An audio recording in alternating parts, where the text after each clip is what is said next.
Saya seorang karyawati yang menjadi tulang punggung keluarga. Ibu saya bercerai karena ada orang ketiga pilihan ayah saya. Saat bercerai, ayah saya meninggalkan kami, menjual semua harta berharga kecuali rumah, dan sampai sekarang saya harus menanggung hutang beliau. Adik saya cacat berusia 9 tahun. Karena waktu hamil, ibu saya sering mengalami KDRT. Saya sendiri memiliki anak 2 orang, 7 tahun dan 2 tahun. Rumah tangga saya juga kandas karena suami saya seorang yang pelit dan ringan tangan, sering KDRT juga. Bahkan saya sampai sempat mengalami luka jahit di kepala, leher, dan sering memar-memar di anggota badan yang lain. Saya bercerai sewaktu saya masih hamil anak kedua. Saya menerima gaji sebesar 3,6 juta dalam pekerjaan saya. Tapi dipotong hutang ayah saya di kantor jadi cuma sisa 1,7 juta. Dengan biaya segitu saya harus mencukupi kebutuhan anak-anak saya dan ibu saya. Ibu saya sendiri sekarang berjualan di sebuah sekolah SMP dengan warung kecilnya. Tapi dalam kondisi pandemi seperti sekarang, maka penghasilan ibu saya turun drastis. Musibah ujian selalu datang, ada pihak yang menagih hutang ayah saya. Saya harus membayar hutang tersebut sebesar 15 juta. Akhirnya saya pinjam ke koperasi kantor dan dipotong gaji saya tiap bulan. Saya tidak memiliki gaji lagi dan minus di kantor. Beralih di topik utama yang ingin saya tanyakan. Saya berkenalan dengan seorang lelaki, datang dari perusahaan penanam modal perusahaan saya. Dia seorang non-muslim. Pertemuan kami singkat sekitar 3 minggu, dia berada di sini. Kami dekat, dia baik. Sejak saya bercerai, saya sangat down, hampir putus asa. Tapi saya selalu sabar menghadapi semua. Setelah saya bertemu dengan laki-laki ini, saya benar-benar merasa hidup kembali. Dia perhatian, baik, semua yang saya harapkan padanya ada di dia. Dia juga dermawan, mencukupi kebutuhan hidup saya. Sehingga akhirnya kami LDRan. Dia ada di Kalimantan. 6 bulan berhubungan dengan dia baik. Selebihnya kami berhubungan via WA, vid call, dan telepon. Saya sungguh sangat menginginkan dia menjadi imam saya. Tapi dia beragama non-muslim. Bolehkah saya berharap dengan berdoa selalu meminta agar dia mendapatkan mukjizat, mendapatkan hidayah kepada Islam? Saya sangat bersyukur mengenal dia. Untuk biaya hidup sekarang pun saya banyak terbantu oleh dia. Saya sungguh menginginkan bisa hidup bersamanya, bersama-sama belajar agama. Tolong Ustadz, bantu jawab saya harus bagaimana.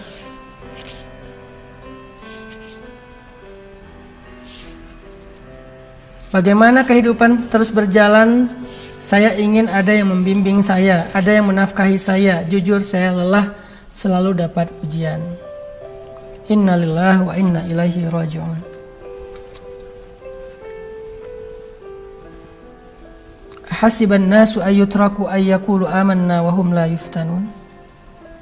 Walaqad fatanna alladhina min qablihim fala ya'lamanna Allahu alladhina sadaqu wa la ya'lamanna Allahul kadzibin.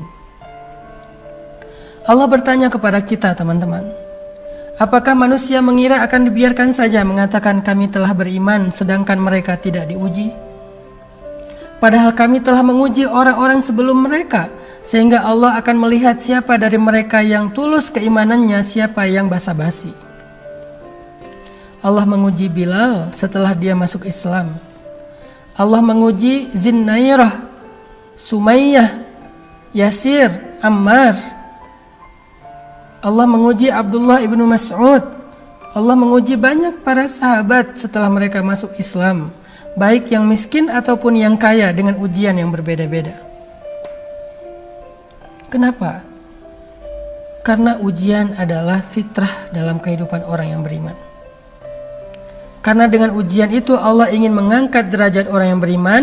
Allah ingin hambanya itu lebih dekat kepada Allah lewat doa-doa.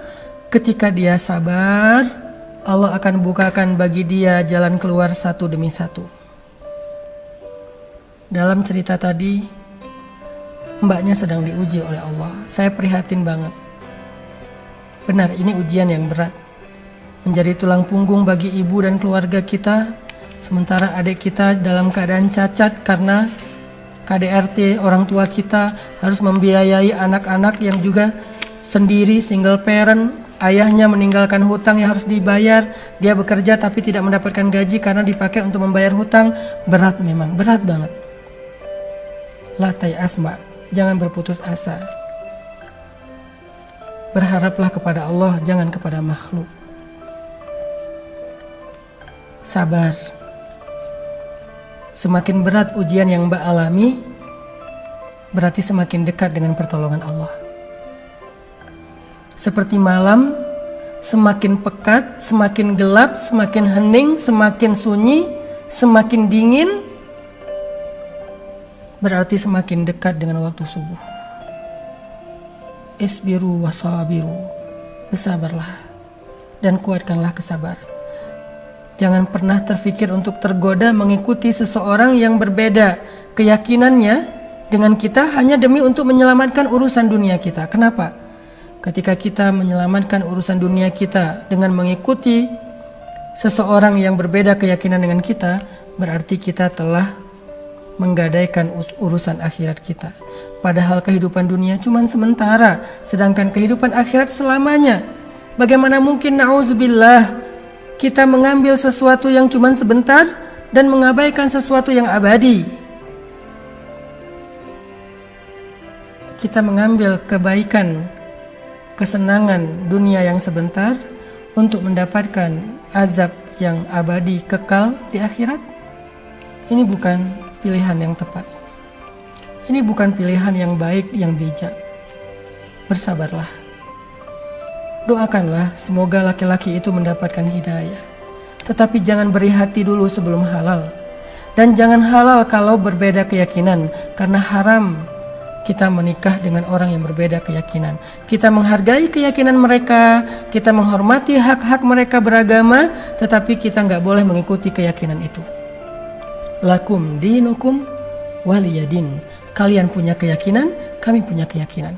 Dalam keyakinan kita, dalam agama ini kita meyakini inilah jalan yang membawa kita ke surga. Makanya Allah berfirman di dalam Al-Baqarah ayat 221. Wala tunkihul musyrikin hatta yu'minu wala 'abdun mu'minun khairum min musyrik walau a'jabakum. Janganlah kalian menikah dengan orang yang berbeda agama, yang syirik kepada Allah, karena sampai mereka beriman. Sungguh budak yang beriman lebih baik daripada orang yang musyrik yang merdeka. Walaupun orang musyrik itu a'jabakum, membuat kalian takjub. Mbak tadi merasa nyaman dengan laki-laki tersebut.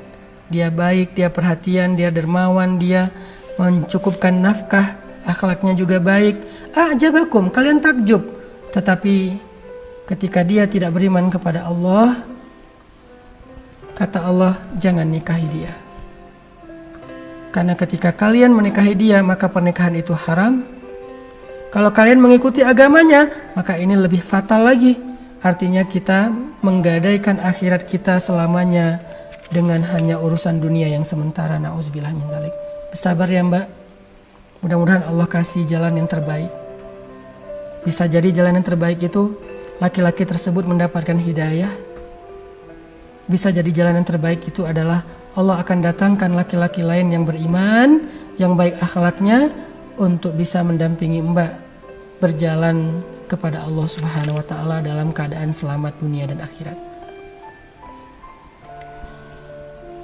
Mudah-mudahan dua pertanyaan ini cukup mewakili sekian banyak pertanyaan yang juga saya lihat setema, yaitu masalah keluarga, baik itu masalah diambang perceraian ataupun memilih jodoh yang berbeda dengan kita, atau ujian-ujian keluarga. Mudah-mudahan semua kita dikuatkan kesabaran. Bukan hanya kita yang sedang diuji mbak, semua hamba Allah diuji. Ujiannya beda-beda. Saya kenal banyak orang yang mengeluh tentang ujian mereka, tetapi ketika saya mendengar cerita yang lain, saya merasa bahwa cerita yang kemarin gak ada apa-apanya dengan ini. Kemudian besok dapat lagi cerita yang lain, ternyata yang hari ini gak ada apa-apanya dengan yang besok, dan seterusnya. Semua orang diuji. Bersabarlah. Minta kepada Allah dikuatkan kesabaran. Allahumma afriq alayya sabra. Ya Allah, lapangkan dada saya dengan kesabaran. Nabi Ayub, Nabi Yakub, Nabi Yusuf, Nabi Yunus, Nabi Zakaria, Nabi Ibrahim, Nabi Musa, Nabi Isa, Nabi Muhammad. Mereka jauh lebih solih daripada kita, jauh lebih istimewa dari kita, tetapi mereka mendapatkan ujian yang jauh lebih berat daripada kita.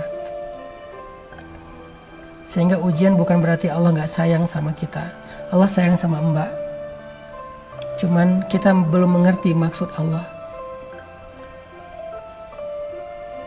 Bersabarlah sebentar lagi. Karena mungkin Mbak sekarang sudah berada di penghujung malam. Dan kalau Mbak sabar, insya Allah akan melihat fajar. Barakallahu fikum.